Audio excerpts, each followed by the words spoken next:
Tonight on CBC Vancouver News. Our goal here in British Columbia is to ensure that people are getting the help that they need. The province pushes for changes to the Mental Health Act around involuntary care. But that section is already facing a charter challenge. Removing language from the Act, will that change how things are happening in hospital wards? Plus, CBC News has details of an arrangement between Ottawa and Alberta that could make a path for a new oil pipeline to the BC coast. The Premier wants more of a say, though. It just makes no sense to me that we're not at the table. And we don't see a bear coming into a large group of people and being aggressive like this bear was. Conservation officers say they've caught another bear after the grizzly attack in Coola, but was it involved? This is CBC Vancouver News.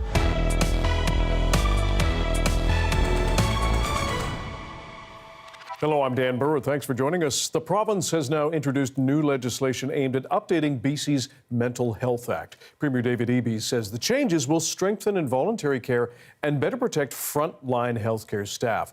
But as Amelia John tells us, it also comes amid a charter challenge in BC Supreme Court. Our goal here in British Columbia is to ensure that people are getting the help that they need when and where they need it. BC's Health Minister, Premier and Attorney General say proposed changes to the Mental Health Act will strengthen involuntary care. Advocates have been calling for updates to the Act, in place since 1964. The province says the amendments are meant to better protect healthcare workers who are worried about being sued. Is it changes the language from an archaic language, an old construction that said the patient was deemed to have said yes, the patient was deemed to have consented, and therefore the healthcare workers are protected. The province has moved legislation to update a section of the Act which outlines deemed consent. That provision is being challenged in BC Supreme Court. Groups argue it denies patients the ability to consent to treatment. It isn't feeling immediately clear as to whether what the impact will be of removing 31(1). And I guess the big question for us in the mental health, community mental health space is, if it's removed, will it change practice currently? Healthcare experts also wonder if frontline staff need more legal protection. The Act already includes liability protection under Section 16, and that basically protects those authorized to provide treatment if they're acting in good faith and with reasonable care. So it's a bit confusing to me. In 2022, the government amended the Mental Health Act so people involuntarily admitted can get support from an independent rights advisor. The Premier says the proposed changes will not make the court challenge irrelevant or impact the court's ability to make a decision. Amelia John, CBC News, Vancouver. CBC News has learned new details about an agreement in the works between Ottawa and Alberta. It's expected to include, among other things, an offer of support by the feds for a new pipeline. The final memorandum of understanding is set to be formally announced on Thursday. This could be a reset in a relationship that has been rocky for years. Kate McKenna takes us through what CBC News has learned. It could be the dawn of a new era between Alberta and Ottawa. Great handshake. Yes. Thank you. There we go. Sources tell CBC News both sides agreed to the broad outlines of a deal that could create a path to an oil pipeline to the BC coast. Very realistic foundation for what I think is a necessary energy project if we are going to in any way reach the aspiration that the Prime Minister has to be a global energy superpower. We need to develop the resources that we have. Sources say Alberta may be allowed to sidestep environmental laws the Premier says prevent pipelines, like the oil tanker ban, clean electricity regulations, and the proposed emissions cap. Will this government admit that their keep it in the ground crusade strangled our economy, weakened our sovereignty, and left workers with the bill, or will he keep pretending that it wasn't all self-inflicted as they dance around a pipeline announcement? I know the member opposite is nostalgic for the previous government, but that's not who's working right now. Canada will be a leading global energy superpower in both clean and conventional energy. In exchange, Ottawa wants to see support for carbon capture and storage, and for Alberta to strengthen its industrial carbon pricing. I was very clear that my expectation is that going forward, that British Columbia be at the table. But BC's Premier is a vocal opponent of any new oil pipeline through his province. It also faces opposition from coastal First Nations. We've been very clear that we don't support this project. We've called upon the federal government to uphold the tanker ban. Our position is not a new position. It's been in place for many decades. And this is our home. Plus, so far, there's no private company willing to build and finance a pipeline, a necessary first step. Well, I'm not threatened by a project that doesn't actually exist. There is no company, there's no money, there's no route, there's no nothing. Conservation officers trying to find a grizzly that attacked a school group in Coola last week say they have captured another bear as they try to find the animal or animals responsible. That attack left 4 people in hospital, 2 of them in critical condition. The CBC's Tanushi Bhatnagar joins us now with more. Tanushi, how many bears have officials caught so far? Dan, conservation officers say they've captured 2 bears now. One was caught in the morning, but it wasn't clear if it was involved. So officials plan to put a GPS collar on it and relocate it. The second bear was caught in the afternoon. It will also be checked to see if it had anything to do with the attack, including DNA tests. Officers have said a grizzly sow and 2 cubs were likely involved. We don't see a bear coming into a large group of people and being aggressive like this bear was. So we're trying to answer those questions, and we won't know any outcomes until we get more analysis completed. They're still asking people to avoid the 4-mile area around where the attack took place, stay indoors, and don't go looking out for the bears. BC Environment Ministry says it is not considering any policy changes right now, such as lifting the ban on grizzly hunting. And Tanushi, what about the people injured in this attack? What are the supports in place for them now? Yeah, so 4 people were injured, 3 school-aged children and 1 teacher. They're all still in the hospital, recovering and getting treatment here in Vancouver. The Newhawk Nation spokesperson says it is not clear when they'll be discharged, but some of the victims are now stable. They all received different levels of injuries, so I think it'll be some time before we hear any dedicated updates as to where they're at. Milton also says supports will be brought into Coola to help the victims, their families, and community members, and a GoFundMe fundraiser has been set up. All right, Tanushi Bhatnagar, thanks very much. Vancouver City Council is 1 day out from voting on its 2026 budget, a budget that has drawn the ire of the arts and culture community. That sector would see millions of dollars in funding cut in the name of savings. The CBC's Troy Charles caught up with a local theatre performer who used his time in front of council in a very captivating way. Thank you, Chair. Thank you, Council. Thank you, bros, broettes, non-bronary folks for allowing me to speak today. Say hello to Matt Clark, a Vancouver sketch comedy performer who, along with more than 600 Vancouverites, registered to speak in front of City Council during their 2026 budget hearings. Mayor Ken Sim's Zero Means Zero budget has resulted in a proposed $6 million decrease for the arts, culture, and community services budget. Clark kicked off his 3 minutes with his best Ken Sim impression. And I have this idea where if we could just take 10% of this mural away, right, we could fit in all sorts of things like Bitcoin ATM, maybe another body energy club, because the lineup's always so long to get me started. At this point, I'm actually going to stop the act because that's what we call in the biz satire. While the arts budget would drop by 12%, the outgoing grant funding has remained the same year over year. This is really about the city of Vancouver getting our own house in order and being as efficient as we can, while at the same time protecting all of the funding that flows out to arts and cultural organizations because we know that they need it. It's really difficult to see a budget like this laid out and to see the maintaining of the current arts and culture grant awards celebrated. Like, that hurts. That really hurts. Bard on the Beach founder and artistic director Christopher Gaze also denounced the budget cuts in front of council last week. Make Vancouver a place where people want to come because artistically and creatively it's one of the most exciting places you could ever go, instead of minimizing that. And it all becomes, as I say, bleak and disappointing. Council will debate and vote on the budget Tuesday. Clark isn't holding his breath, but he can hold a glare. And I'll use the rest of my time to acknowledge that we are on stolen Coast Salish territory and to challenge Councillor Class into a staring contest. 3, 2, 1, go. Troy Charles, CBC News, Vancouver. That's me, bro.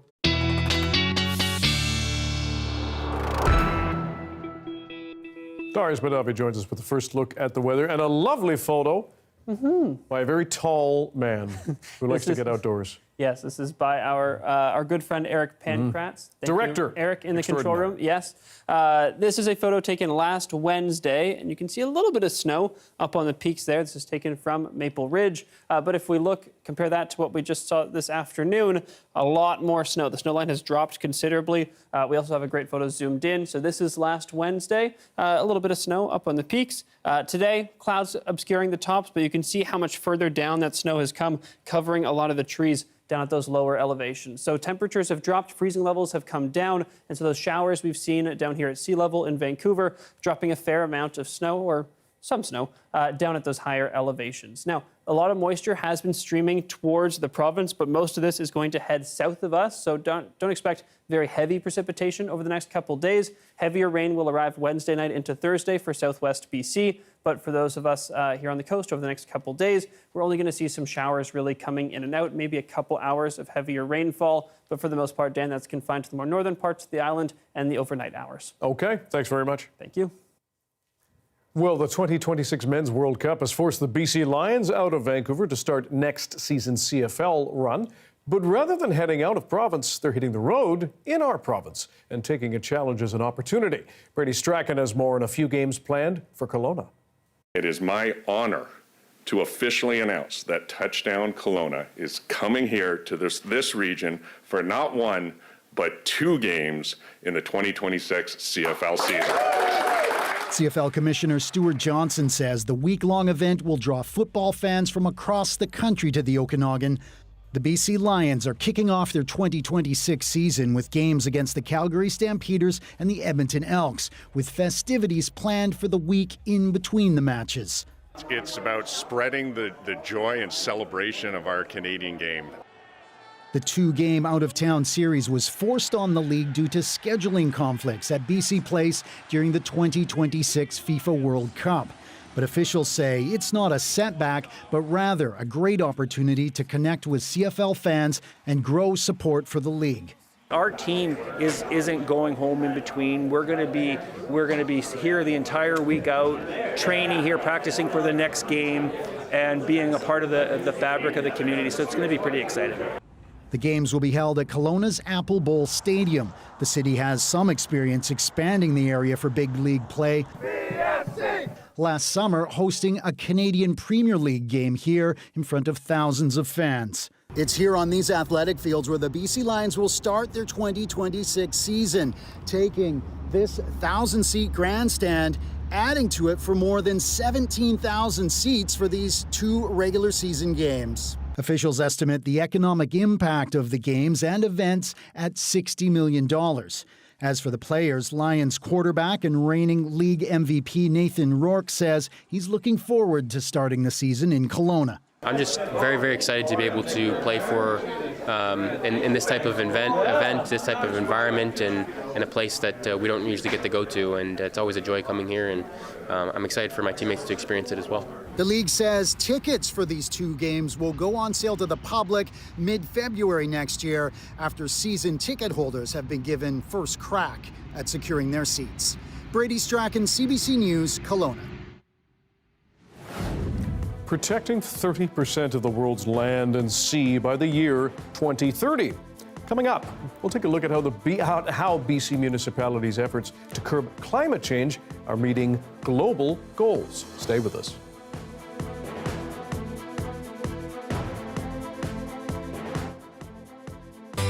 It's one of a kind. We've got a festive feel-good Friday you don't want to miss. It's great because people can just walk up and have a good time. CBC's Make the Season Kind. It's the kindest day ever. Start a new holiday tradition with CBC on Friday, December 5th. Join us to help raise money for local food banks across BC. For all the details, head to cbc.ca/kindbc or scan the QR code on your screen right now. I'm Stephen Quinn, and I love living here in Vancouver, BC. It's a city with world-renowned beauty, but it's not all sunshine and rainbows. In our new daily podcast, This is Vancouver, we're exploring the diverse range of issues and stories in this city, the good, the bad, and everything in between, as told by the people who live it every day. Don't miss This is Vancouver, available wherever you get your podcasts, and I'll talk to you soon.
Police in Surrey say one person has been sent to hospital after a shooting at a home. Our Jessica Chung has more on the impact on that community. The shooting happened here outside this home behind me. Now, police were called to this house on 101B Avenue, which is in the northwest corner of Surrey, just after 9 o'clock Sunday night. Now, police say that 4 to 5 people were inside the house when the shooting happened. And when officers got on scene, they did find one woman inside who was injured, and she was transported to hospital in non-life-threatening condition. And now police are trying to figure out what led up to the shooting. They came from outside the house. We believe at this time that a vehicle was associated. What we're looking to piece together is whether the shots were fired from inside the vehicle towards the house, or whether an individual got out of the vehicle and then shot at the house. Those are things that we're looking into, and hopefully witnesses and the CCTV footage will be able to help us piece that together. And neighbors in the area are shaken by this incident, one of which said he heard the shots. I think around five shots. I thought it's just a fireworks. And after a few minutes, some mobile cars coming in, a lot of mobile cars. And when I go outside, oh, there's a problem. Police are still trying to figure out whether the people inside the home were the intended target of the shooting or if the woman injured was just an innocent bystander that caught a stray bullet. Now, the motive is still unknown, but police do say that at this time, this shooting is not extortion related. Jessica Chung, CBC News, Surrey. Meanwhile, 2 Surrey police officers who were heading to that shooting were involved in a car crash. Take a look. The pair was driving in a marked SUV in Surrey's Newton area when the force says another vehicle hit them. They suffered non-life-threatening injuries and were taken to hospital. The 2 people in the other car were not hurt. The SBS is looking into what happened. Cities and towns across BC are trying to help meet the country an ambitious conservation goal. Canada has a target of protecting 30% of its lands and waters by 2030. While cities are doing their part, Chad Pawson reports on how efforts to meet that goal are adding up. Minnetonka Regional Park in Coquitlam, forest, marsh and rocky outcrops, a gem of a wild area close to a city. And this is a rich biodiverse area, and we're beside an urban centre. This is what makes it such an ideal candidate for the Municipal Protected Areas project. What he's talking about is how cities and towns can help Canada meet an ambitious conservation goal. Pledged in 2020, Canada aims to protect 30% of its lands and waters by 2030, a critical promise for our country and the world to address climate change. All of the services that we depend on, all the processes that occur in the natural world around us, really need at least 30% of the planet in order to function properly in a way that supports all of us people. The protected 30% can come from anywhere, and that's where the Municipal Protected Areas program comes in. It allows cities, towns, or villages to add the protected lands they already have to a federal database. It's what the village of Lions Bay and Howe Sound has done, adding nearly 15 hectares or 0.15 square kilometers of its protected natural areas to the database. Although we have a very small amount of land in the village of Lions Bay, it was just like, what can we do to be part of this and help achieve that 30 by 30 goal? This is being copied elsewhere in BC. However, the small parcels don't add much to Canada's running tally, which has a long way to go. The latest federal data shows 14% of Canada's lands protected and 16% of Canada's waters. If the country is to meet its goal in just 5 years, large swaths are going to need to be added. That's going to be about another 160 million hectares. It's a lot of hectares. We won't find that within municipalities. Advocates for municipal protection say it's more than just adding up hectares, though. It's about having people in cities and towns recognize and value nature around them. We might not achieve the 30 by 30, but we've made a huge effort and we've increased people's awareness of the importance of biodiversity within their local areas. Something worth being measured and quantified and recorded, no matter its size. Chad Pawson, CBC News, Coquitlam. A stunning day near Cranbrook with bright sunshine and the Rockies ringed by clouds. There is some winter weather on its way for the East Kootenays, though. Darius has your BC-wide forecast coming up.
Prime Minister Mark Carney is coming under fire in Ottawa for comments he recently made about stalled trade talks with the U.S. When asked on the weekend when he had last spoken with the U.S. president, he replied, "Who cares?"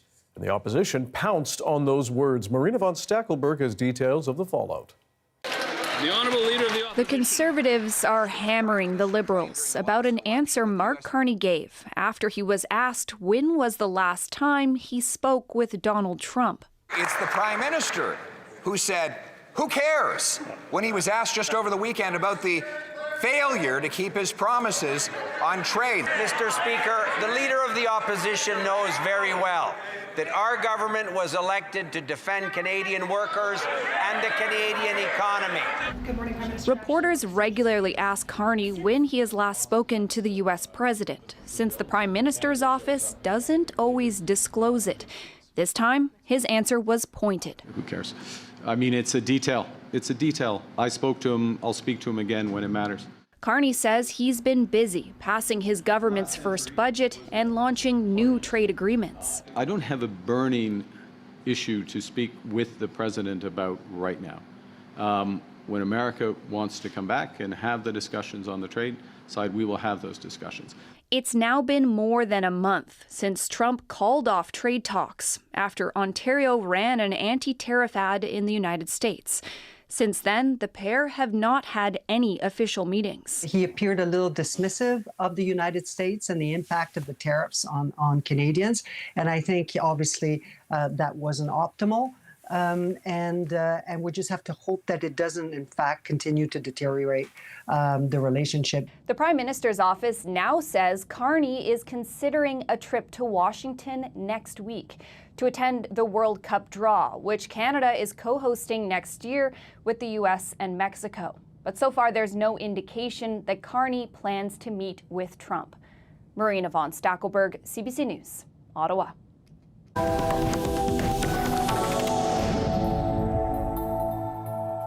Several more days of difficult diplomacy lie ahead for Ukrainian President Volodymyr Zelensky. Ukraine and its European allies have been trying to hash out changes to an American-led peace deal, an agreement many say favors Moscow and that Donald Trump wants signed by Thursday.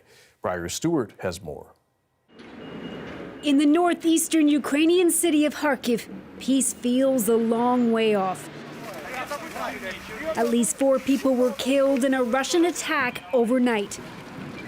Despite a flurry of talks, nothing has changed for those living here. We hope, of course, the negotiations will work out, said Volodymyr Kravtsov. Should we wait for us all to be killed? Let's get back to work. Officials said weekend talks between the U.S. and Ukraine were extremely productive, but there's no indication that a deal is close.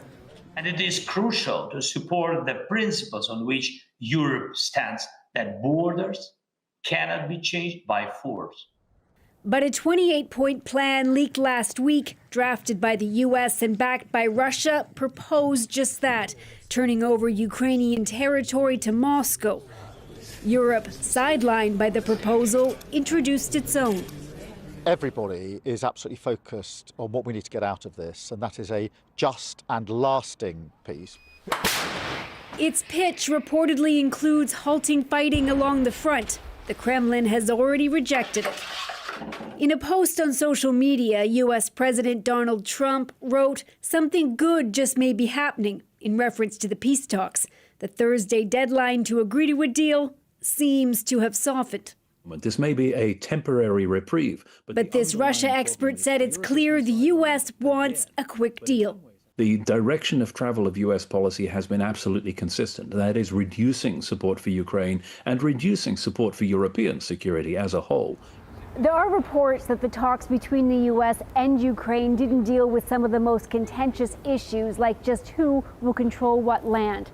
It's a sign, experts say, of just how irreconcilable the war is. Briar Stewart, CBC News, London.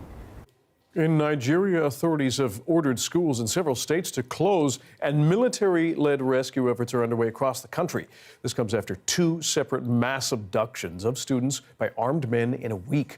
They're the latest school kidnappings to rock that nation. And as Chris Brown reports, many are now blaming the Nigerian government for not doing enough to stop them.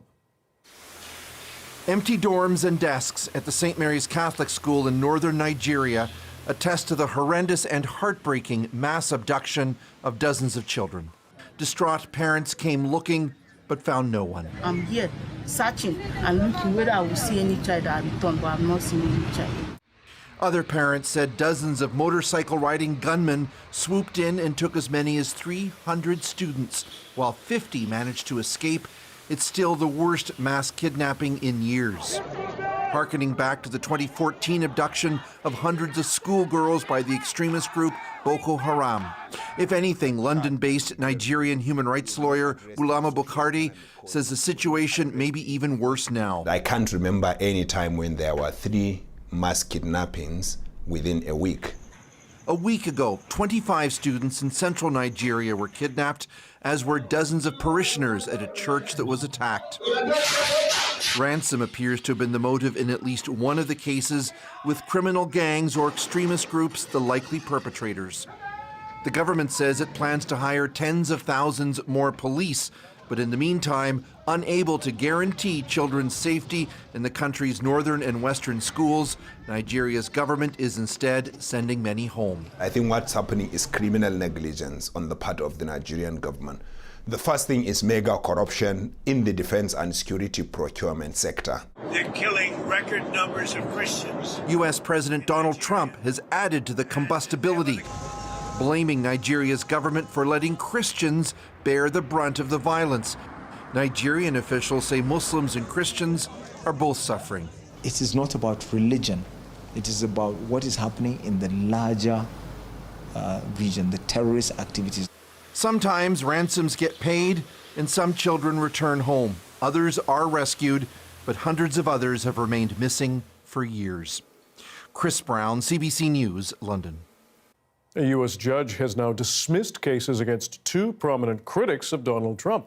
Paul Hunter has more on why the president's apparent campaign of retribution, or accountability, depending on who you believe, has hit a wall, and why it's likely not over.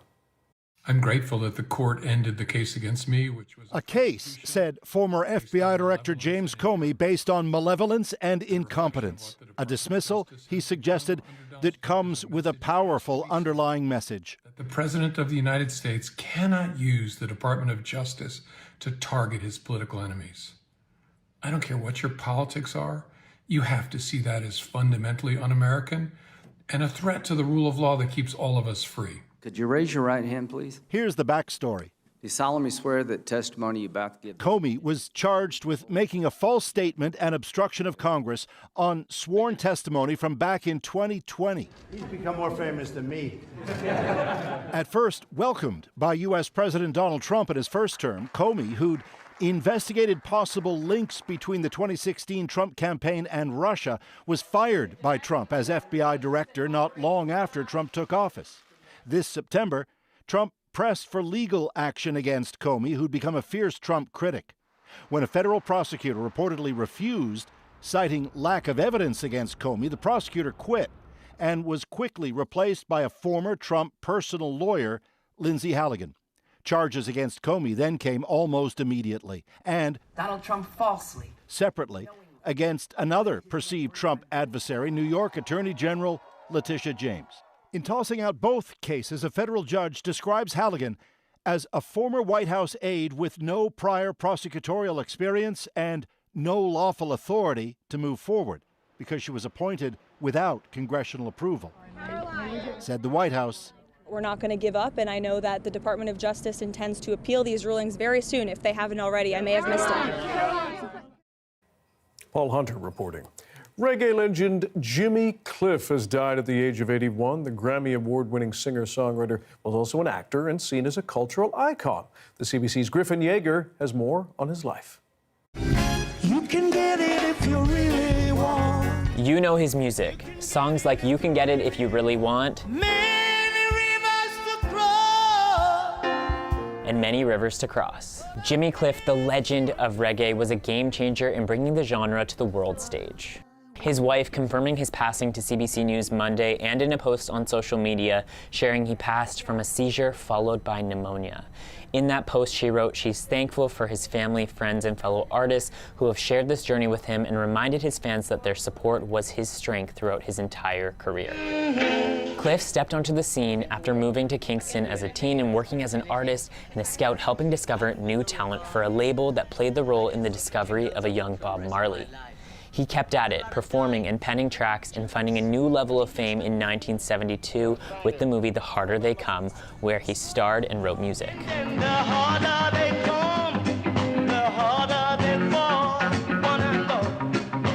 The film's success and its soundtrack were crucial in making reggae popular worldwide.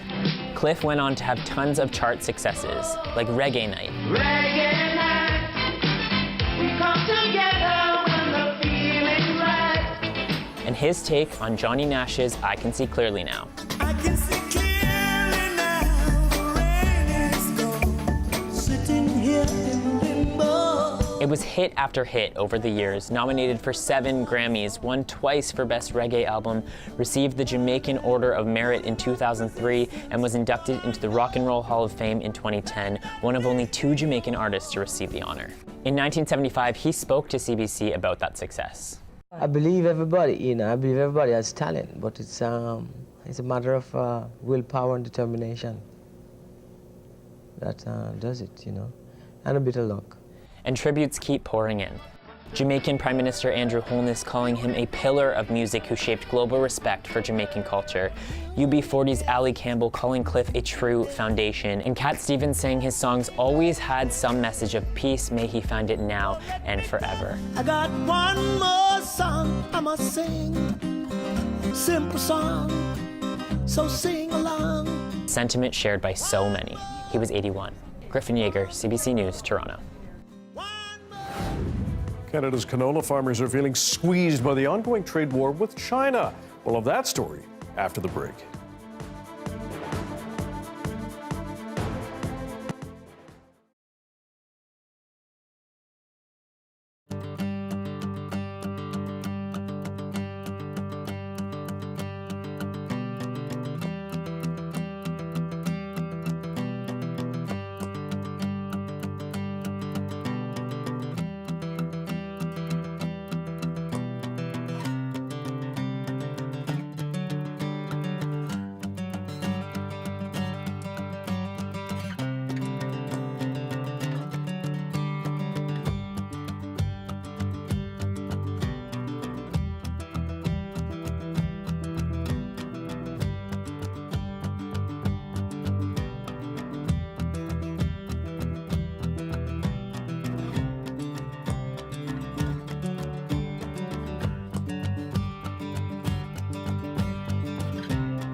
Canada's canola farmers say they feel furious about the ongoing trade fight between Ottawa and Beijing. This year's yield is stuck in bins on the prairies, with China's market effectively cut off. Lindsay Duncombe outlines how we got here and the strain it's having on those farmers.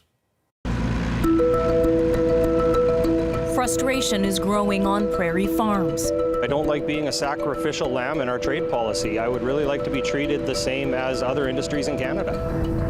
Canadian canola, collateral damage in a multi-front trade war between Canada, the U.S., and China. Let's see the federal government step up with the same supports that you've seen for the steel industry, for the auto industry, and for the lumber industry. Fueling age-old complaints that when it comes to what happens on the farm, Ottawa doesn't care. And I think it's just this general frustrated feeling of enough is enough. Are these all full? Mostly, yes. Dean Roberts farms near Kindersley, Saskatchewan. He runs it with his dad, his uncle, and his cousin. His kids helped get this crop in the bin. Every 10 years, we get one crop that should really help move the farm forward. And this should have been that crop. It was that good, eh? It was that good. So that's all canola. That is all canola. Canola seed. Canola seed. You'll see it's got low green count, good bushel weight. There's a nice oil content to it. It's a really nice crop this year. So that should make you a lot of money. Well, that would be the goal. Canola is what's known as a cash crop, the kind that brings in profit to keep farms in business.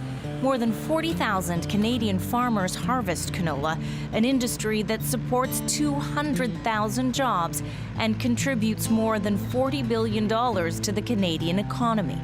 At least, it usually does. Ideally, this bin would be half gone by now, but the market's closed. Nobody's that interested in buying it right now. Problem is, prices are low because China, the second biggest market for Canadian canola, has essentially shut Canada out.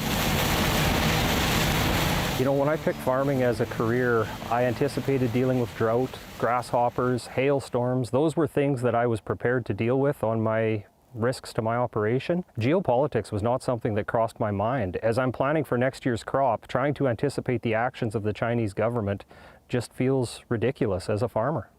Here's how we got here. Just over a year ago, Canada, following the United States and Europe, put 100% tariffs on Chinese EVs, all to support the North American auto industry.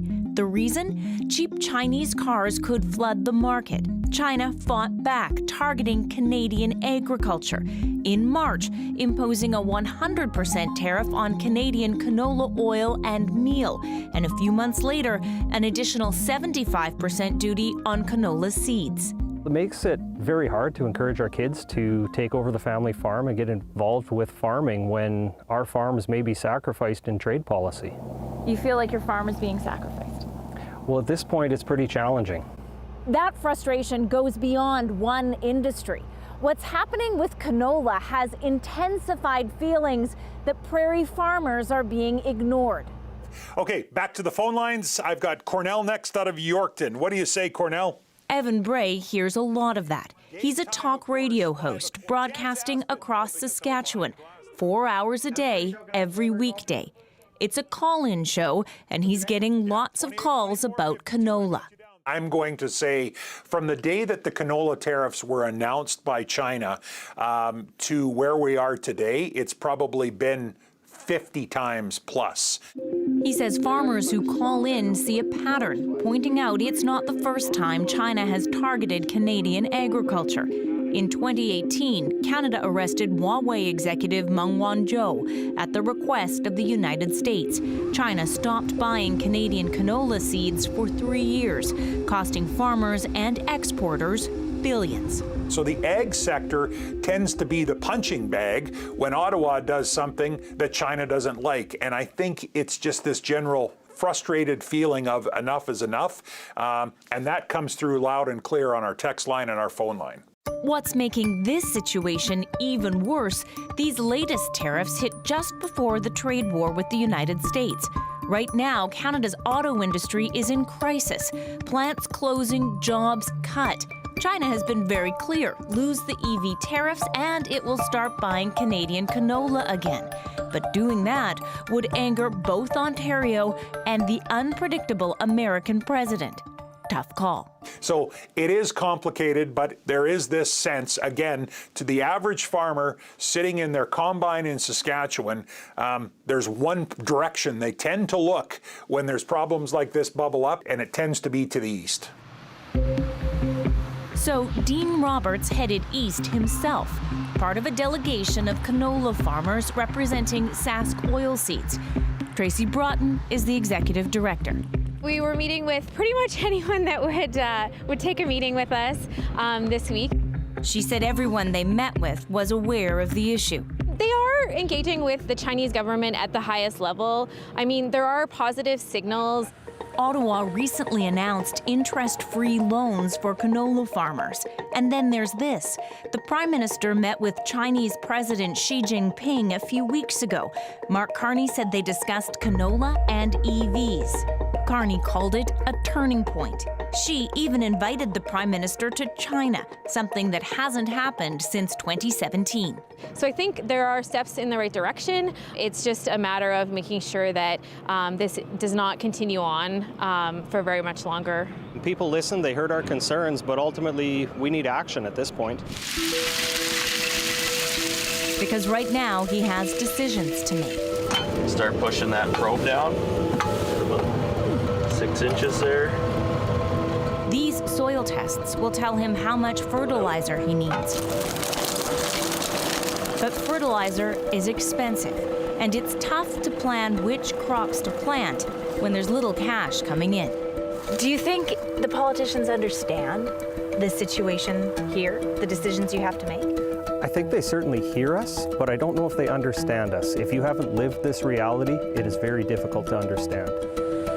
Planting a crop is complicated at the best of times, and thanks to decisions far away, times right now are far from that.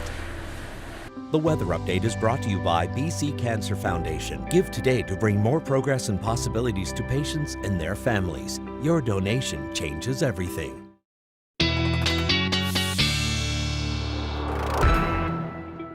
Darius Madavi is here with the BC-wide forecast. Before we get to BC, though, we have to go east because, oh boy, did Alberta have a day. Oh, that's right. 10 to 20 centimeters of snow around Calgary. Delayed flights caused major traffic issues. If you had a flight out of Calgary today, especially this morning, odds are it was suspended at least a couple hours, delayed. With that being said, that snow has continued to move off into Saskatchewan, will move south of the border and over into Manitoba. But the worst of it has likely come from most areas. There are still a couple snowfall warnings in place for parts of southern Saskatchewan, but besides that, the worst of it is probably behind us. With that said, some very heavy snowfall coming around Calgary. Again, 10 to 20 centimeters. Calgary was only expected to get about 5 to 10 centimeters, and then south of the city was supposed to get more, but that area definitely expanded in the end. With that being said, if we look ahead to the next couple days, we're going to see much more snow coming across parts of Canada because of the polar vortex. We're having a bit of a disruption to it, and that can have a knock-on effect on the polar jet stream down at the surface, which can allow a lot of that Arctic air to spill down south, dropping temperatures across Canada, and that includes many places here in BC. And in fact, we've already seen some temperature drops, but there are more on the way. If we take a look at those, actually, I'm just going to skip a couple of these here because they are taking a little bit long to load in. But here, down at the surface, we can see that cold air starting to spill south as we get into the end of the week and then early next week. If you're in the interior, expect to see some fairly significant temperature drops. If you're here on the coast, significantly less intense temperature drops, but still definitely getting a little bit chillier than we have been. Let's look at the precipitation first, because we have had some snow in areas. We looked earlier in the show about those dropping snow levels here on the coast. Same situation in the interior as well. Fortunately, the first couple days of this week, don't see any really significant precipitation. A few showers, a few flurries breaking in for the coast and the southeast. But besides that, nothing crazy. But there will be more snow coming in as we get into the middle of the week. So Wednesday, Thursday, those will be our bigger snow days. Again, precipitation totals aren't too high over the next few days. Once we get into Wednesday night, then we'll be looking for the potential for some heavier precipitation, heavier rain, heavier snow. But I did want to note the fact that snow is coming to lower elevations in many areas, especially here on the coast. Whistler got a good dump of snow earlier over the weekend, and we'll get some more snow over the next couple days. But the island has not really been getting as much snow as we have here at those higher elevations around Whistler. And this is the first time we're looking at this map where there's a good amount of snowfall coming to those areas on the island. I will note that Whistler tomorrow does have a chance of some freezing rain in the afternoon, freezing drizzle, I guess, after some flurries in the morning. And here's our 5-day forecast, Dan. Expect to see some more rain on the way. Okay. Darius, thanks very much. Thank you. Small community, big question. A northern BC district weighs a hefty upgrade to its well-used community gathering spot. Stick around.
Hi, I'm Amy Bell, and this is your CBC Inbox. On Friday, December 5th, start a new holiday tradition at CBC's Make the Season Kind in support of local food banks across BC. Come down to the CBC Outdoor Plaza where we're celebrating all things kind, from karaoke to a 5K run, plus exclusive treats, selfies, and more. For all the details and to find out how you can give, visit cbc.ca/kindbc.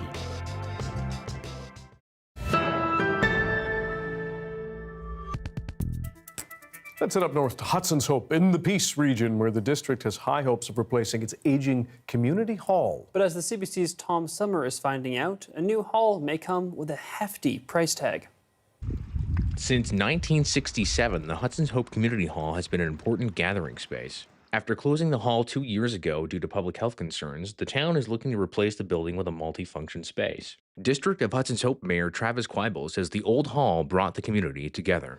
We have had countless weddings, funerals, community celebrations. Many lives have passed through this hall over the last 60 years. And we want to keep that spirit going, and we want to expand on it. A new hall means the district may have to borrow up to $33 million. It's a scary number for a town with a limited tax base, says Quibel, with the district also looking at grants and partnerships to make it a reality. Very limited options in terms of raising capital for a project like this. So borrowing is definitely on the table, and that's something that will come back to the community. The cost to remediate the former hall was too high, forcing the district to look into a new build. District Councillor Tashana Winicky led a committee on the new hall being proposed and says it's sorely needed. We wanted to bring the people of the community together. We want everybody from children to seniors all having a space where they can come together and make memories. Winicky says a new hall could also serve as a warming shelter during cold snaps and act as an emergency operations center during wildfires. She says the district is also expecting their budget to be reduced by roughly $4 million spread over the next 5 years. This is due to a recalculation of pipeline values by BC Assessment, leaving many communities with less tax revenue. That's something that's really not replaceable, and it really makes it challenging. The new hall would be built on the same site and contain an indoor playground, commercial kitchen, library, and meeting rooms. Borrowing the funds for the new hall will be put to a community vote next year. Tom Summer, CBC News, Hudson's Hope. Thanks for being with us tonight on CBC Vancouver News at 6. You can watch this newscast on CBC Gem, our free app, as well as on YouTube and our website, cbc.ca/BC. And we will have your next local news at 11 o'clock, right after the National. Good night.